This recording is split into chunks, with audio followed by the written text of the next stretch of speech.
네, 이제 화면 제가 넘길게요. 안 넘겨도 돼요. 넘기지 말아도 돼요. 사랑하는 성도 여러분, 우리 인류 역사상 가장 위대한 반전의 소식이 있습니다. 이 부활을 기념하기 위해서 우리가 이 자리에 모였지 않습니까? 근데 여기 제가 오늘 화면 한번 보시기 바랍니다. 화면에 뭐를 갖고 왔는데요. 저 껌껌한 우주 한복판에서 아주 작은 점 하나가 보일 겁니다. 혹시 보일지 모르겠습니다. 앞에 불을 끌 수가 없어서 제가 못했는데 하나 조그만한 게 보일 거예요. 1990년에 보이저 1호라는 그 우주선이요. 이제 보냈잖아요. 한 60억 킬로미터 떨어져 있는 우주 한복판에서 우리 지구를 찍은 모습이라고 합니다. 사진입니다. 이 창백한 푸른 점이라고 합니다. 누가 얘기했냐면은 천문학자인 칼 세이건이라는 분이 말씀했는데요. 이렇게 얘기를 했는데 이 사진을 보면서 이렇게 얘기했다고 합니다. 이 작은 점 위에서 우리가 사랑하는 이들, 인류 역사상 모든 성인과 죄인들이 살아갔다. 결국 인간은 강한한 우주 속에 떠다니는 한 점 먼지일 뿐이다 라고 과학자가 이렇게 얘기했다고 합니다. 과학은 이렇게 우리에게 냉정합니다. 냉정하게 말하죠. 한 점 먼지 뿐이다 라고 합니다. 정말 보이지도 않죠? 도윤아 보이니? 화면으로 보이지? 그치? 노트북 화면으로 보이잖아. 점밖에 안 보일 거예요. 창백한 푸른 한 점, 푸른 점.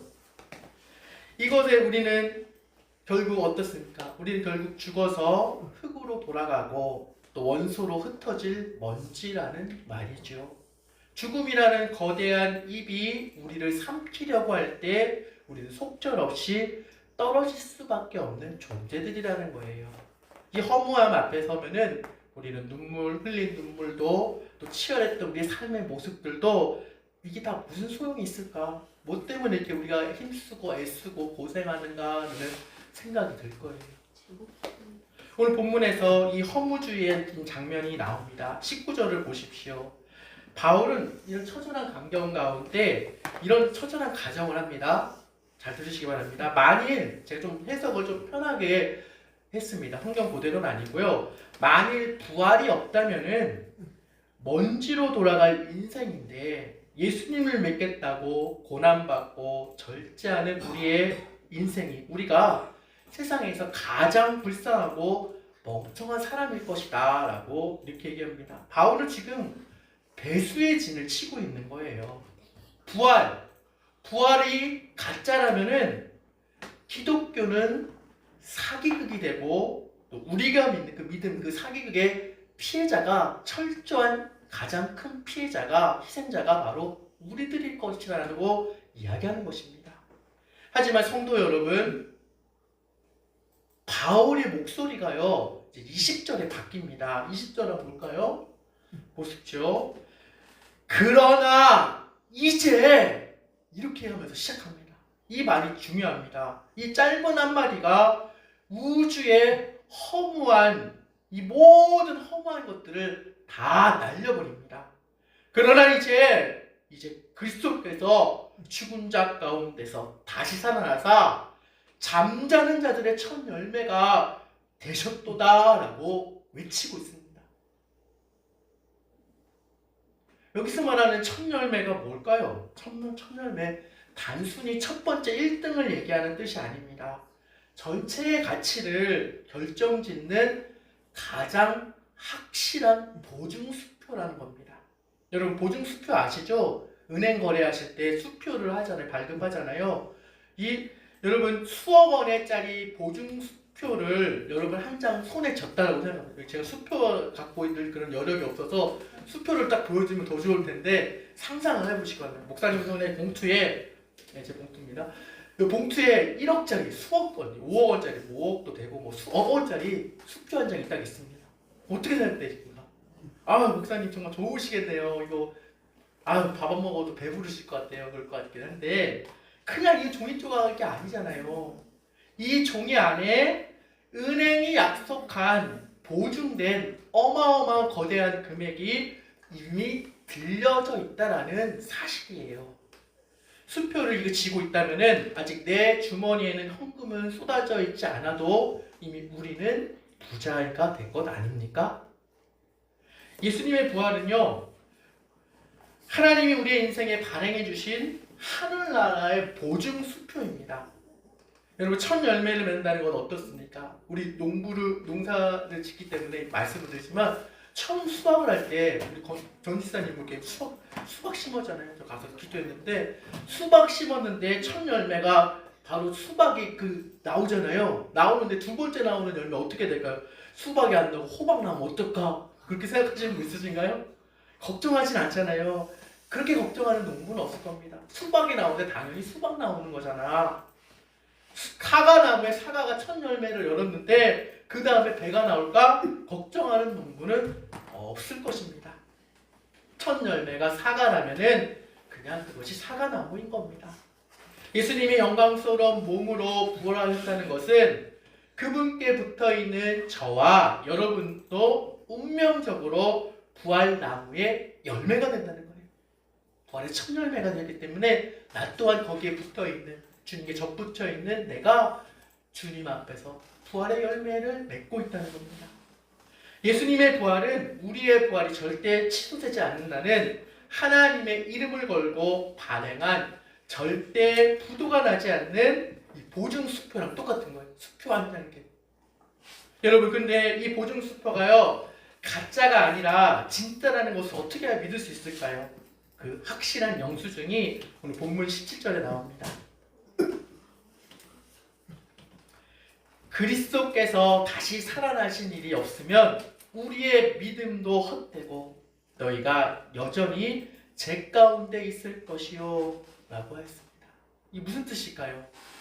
우리가 예수님이 나를 위해서 죽으셨다는 것은 아무리 뜨겁게 믿었어도 그분이 살아나시지 않았다면, 그렇게 못해졌다면 그 믿음은 아무 효력이 없다는 뜻이에요. 여러분, 이 예를 돕기 위해서 하나의 예를 가지고 오겠습니다. 어떤 사람이 수억 원의 빚을 졌어요. 너무만 큰 빚을 졌어요. 근데 어떤 자비로운 분이 나타나서 그 빚을 대신 갚아주겠다라고 약속을 하고 같이 은행에 갔어요. 은행 얘기 자꾸 하네요. 근데 이 밖에서 내가 빚을 다 처리하고 올 테니까 여기서 기다리고 계시오 했는데 기다립니다. 내가 갚아주시겠지? 그런데 1시간이 지나도 안 나오고 2시간이 지나도 안 나오고 그냥 엉망박에서 나오질 않는 거예요. 나중에 알고 봤더니 그분이 은행 안에서 봉변을 당해가지고 못 나오는 겁니다. 자, 여러분, 빚을 갚아주겠다는 약속이 무엇은 소용이 있을까요? 그분이 은행 문을 열고 당당하게 입금 확인 영수증을 들고 나와야 내 빚이 탕감되는, 확인되는 거 아닙니까? 여러분, 예수님의 십자가는요, 보세요. 우리의 죄값을 치르기 위해서 제 은행, 제 무덤에서 들어가신 사건이에요. 제 은행으로. 근데 만약 예수님이 무덤의 문을 열고 나오지 못했다면 어떻게 되겠습니까? 제 대가는 다 지불됐는지, 죽음의 권세는 이기셨는지 확인할 길이 없다는 거예요. 영수증 없는 거래와 똑같은 거예요. 이 지불 완불이 제일 중요합니다. 여전히 우리가 죄 가운데서 그 빚쟁이가 되어서 거기에 남게 된다는 거예요. 부활은 바로 이것이 얘기합니다. 하지만 부활이 뭐냐면은 하나님께서 십자가의 대속을 완벽하게 처리하셨다는 거예요. 온 우주 앞에서 끊어주신 이 제사함을 영수증이 바로 부활로부터 나타나는 겁니다.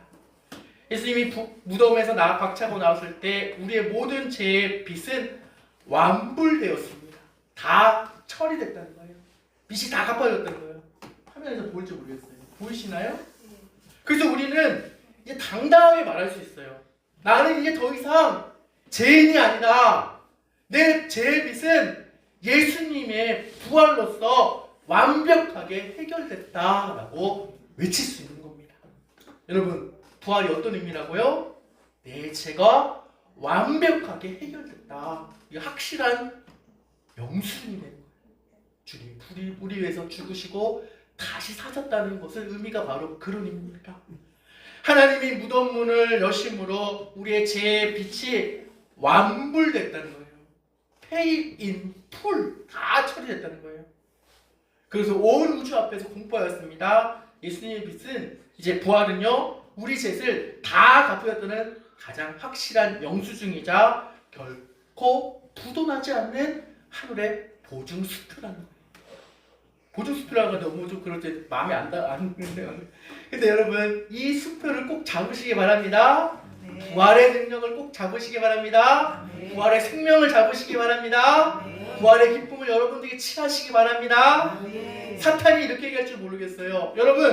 여러분에게 이게 정죄할지도 몰라요. 너 여전히 죄 가운데 살잖아. 너 나 미워하잖아. 여전히 너 욕심부리잖아. 너 여전히 죄 가운데 있잖아. 라고 고발할지도 몰라요. 이렇게 속일 때 여러분 이 부활이라는 보증수표를 내미시기 바랍니다. 네. 내 죄는 이미 내 죄의 빚은 이미 예수님이 십자가 앞에서 다 해결하셨다. 그리고 확실한 영수증은 바로 부활이라는 영수증을 통해서 우리에게 쥐어주셨다. 여러분 이 부활의 능력을 정말로 소유하시기 바랍니다. 이 당당한 확신을 가지고 저와 여러분들이 그렇게 살아갈 수 있기를 주님의 이름으로 축복합니다. 그럼 여러분 하늘의 보증수표를 있잖아요. 단순히 장부의 기록만이 아니에요. 종이 조각이 아니라는 거예요. 사람들은 이 종이 조각 갖고 울고 하잖아요. 그렇잖아요. 돈 때문에 지금 전쟁도 일어나고 했잖아요. 맞잖아요. 다 알죠? 다 돈 때문에 상관은 우리가 왜 기도할 때 하나님 왜 이 전쟁이 일어났을까요? 기름값도 뛰고 이게 아니라 하나님 앞에서 생각을 해보셔야 돼요. 우리가 하나님 이 땅을 주관하시고 전 세계를 다스리시는 왕은 바로 하나님이십니다 라고 우리가 고백하면서 기도할 수 있기 바랍니다.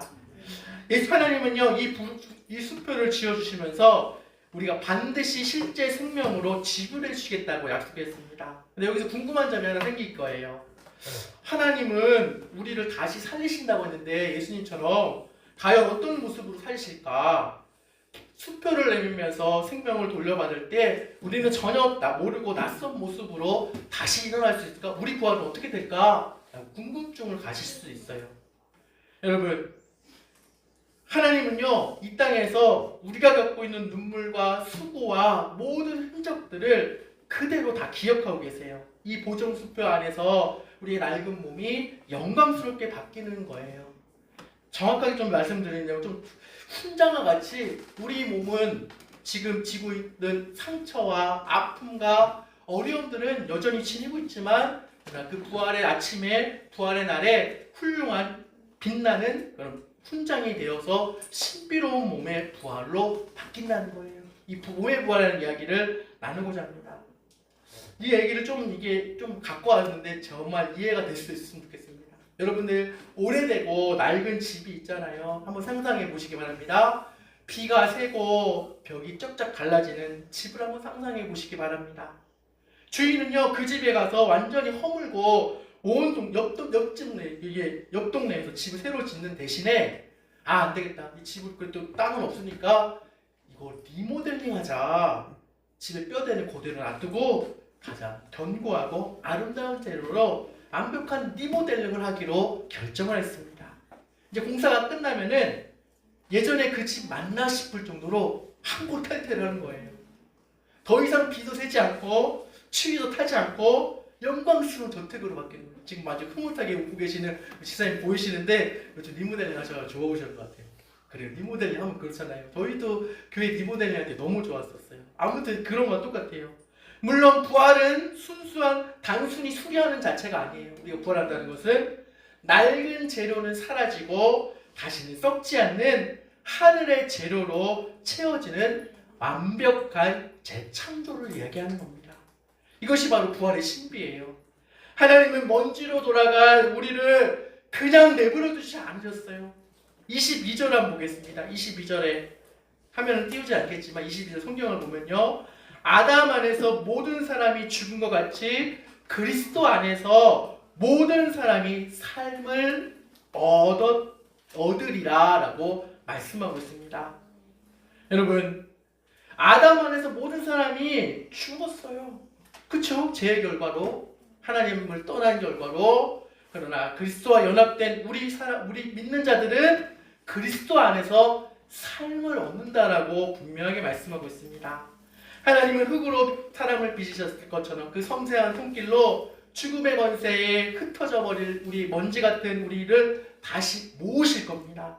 그리고 예수님처럼 썩지 않고 약하지 않고 욕되지 않는 영광스러운 몸으로 우리를 다시 빚으신다는 거예요. 부활하신 예수님의 몸을 한번 상상해 보시기 바랍니다. 죽음을 이기신 전능한 몸인데 이상하게도 그 몸에는 십자가의 흔적이 남겨 있지 않습니까? 도마에게도 얘기합니다. 예수님 부활하신 다음에 제자들이 다 나타나잖아요. 다 나왔는데 예수님 부활하셨대. 예수님 부활할 때 다들 믿지를 못하잖아요. 처음에 부활할 때 다 저도 그럴 것 같아요. 만약에 예수님이 우리가 처음 예수님 다 제자라고 생각해 보세요. 근데 예수님이 분명히 말씀했는데도 다 까먹기도 했잖아요. 또 겁도 나고 자신의 스승이 죽었는데 어떻게 살아나신다고 하는데 그것도 겁도 나고 그런 일이 없었잖아요. 근데 보십시오.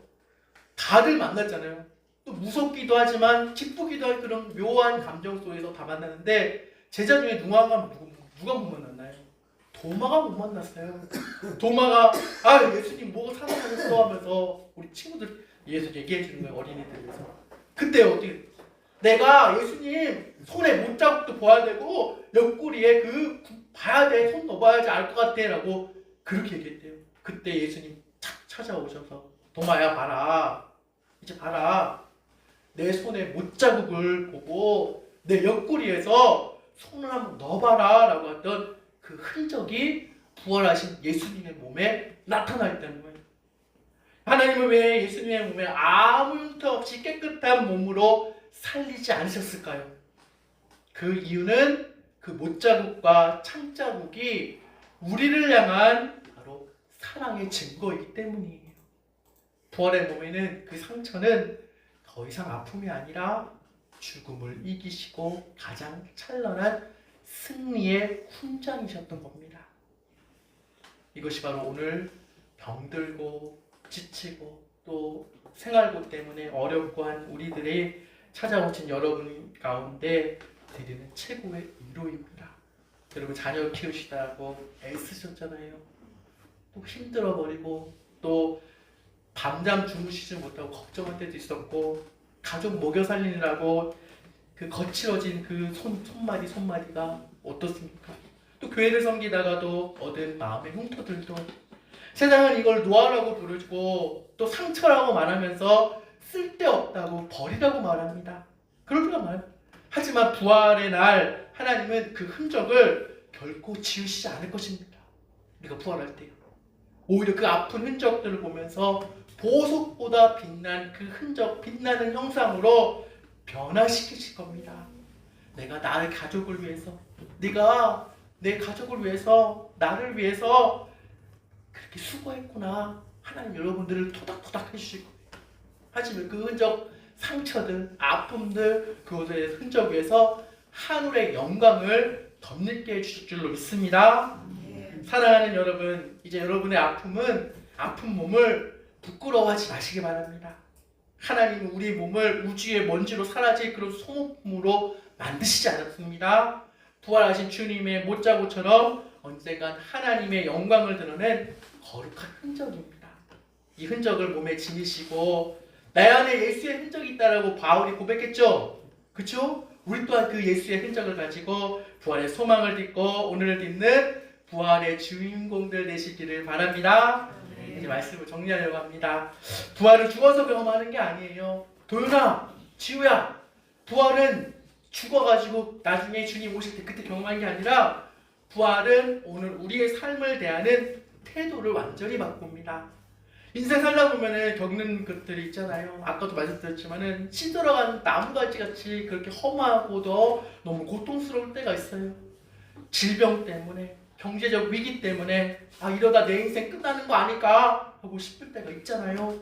그때에 오늘 이 첫 열매의 약속을 기억할 수 있기 바랍니다. 부활의 첫 열매, 예수님 부활의 첫 열매 되셨다. 그 뿌리이신 예수님이 이미 부활하시기 때문에 우리의 수고와 눈물은 결코 헛되지 않다. 부활을 믿는 사람들은 그래서 오늘 대충 살지 않습니다.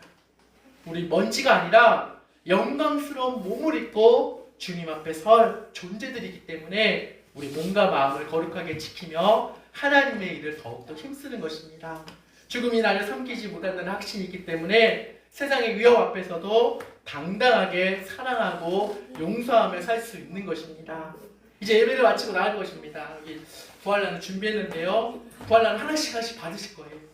그 계란을 가지고 단순히 이거 간식으로 드시는 게 아니에요. 알지요? 네, 단단한 껍질을 깨고 생명이 나오듯이 죽음의 권세를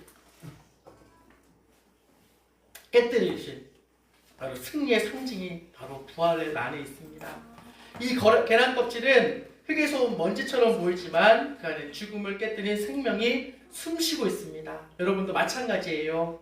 여러분의 심령 안에 단 하나의 문장을 한번 새겨 놓으시기 바랍니다. 네, 많이 잘 못 넘겼네요, 제가.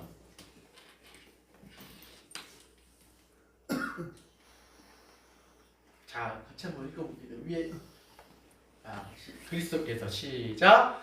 그리스도께서 부활의 첫 열매시니 성도인 우리의 인생은 이미 죽음을 이기에 확정된 결론입니다. 아멘. 이 확신을 품고 세상 가운데 나가시기를 바랍니다. 우리 더 이상 먼지가 아니에요. 바로 우리 하나님 주신 열매들이고 생명들입니다. 부활하신 주님이 저와 여러분들과 함께 하십니다. 기도하겠습니다. 살아계셔서 부활의 첫 열매가 되신 하나님 아버지, 오늘 우리는 강활한 우주 속에 사라질 한 점의 먼지가 아니라 주님의 생명으로 덧입혀질 영광스러운 부활의 자녀임을 깨달았습니다. 주님, 우리 성도들이 지친 몸과 마음을 만져주시기 원합니다. 질병과 노화로 인해서 약해진 우리의 육체가 단순한 소모품이 아니라 주님의 영광을 담아낼 거룩한 흔적임을 믿습니다.